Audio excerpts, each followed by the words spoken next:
everyone and welcome to this new video tutorial. In this video guys, I'm going to show you how you could insert a footer into an Excel sheet or an Excel file.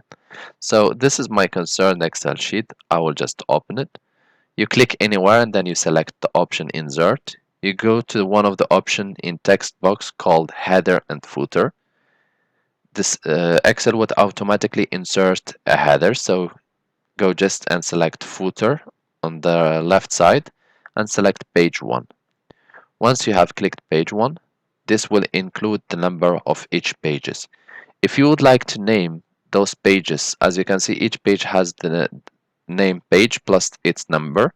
So if you would like to name, for example, sheet 1, or to have sheet 1 as a name included in all the pages, click back, select design, select footer, and here we'll select sheet 1. By selecting sheet 1, the sheet 1 number or name will be included in all the pages which are related to sheet 1. So if you go to the bottom of second page, for example, you will see that you have sheet 1. Once done, just click save and this will save the changes which you have made to your file.